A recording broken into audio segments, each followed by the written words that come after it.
Les passeports que nous vous présentons ici sont extraits d'un journal à souche de passeport réservé à des émigrants chinois ou indiens qui souhaitent entrer chez eux ou se rendre à Madagascar en 1924 et 1925.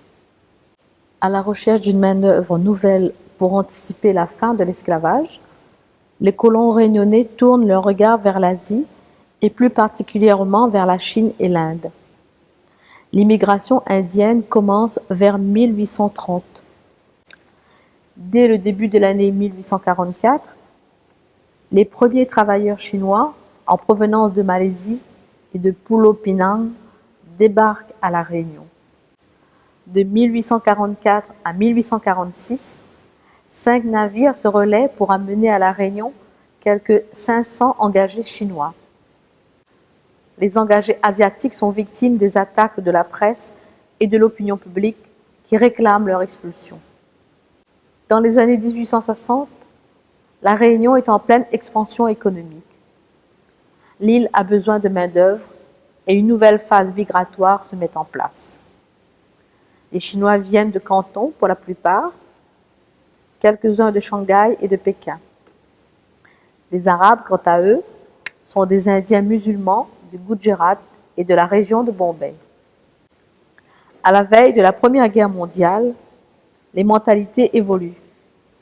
Les créoles reconnaissent que la réussite des Asiatiques est due pour une grande part à leur don pour le négoce et à leur ardeur au travail.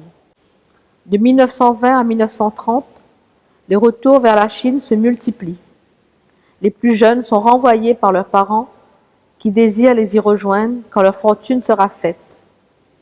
Les passeports présentés ici attestent de ce mouvement migratoire. Les passeports sont tous accompagnés d'une photographie du déclarant, mais aussi parfois de son épouse et de ses enfants.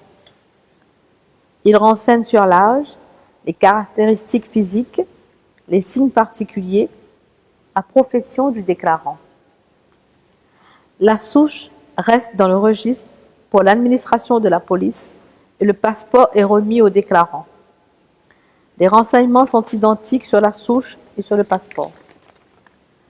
Ces passeports et d'autres documents relatifs à l'immigration à La Réunion nous permettent de connaître les ancêtres d'une partie de la population réunionnaise. Ils constituent un pan des archives du peuplement.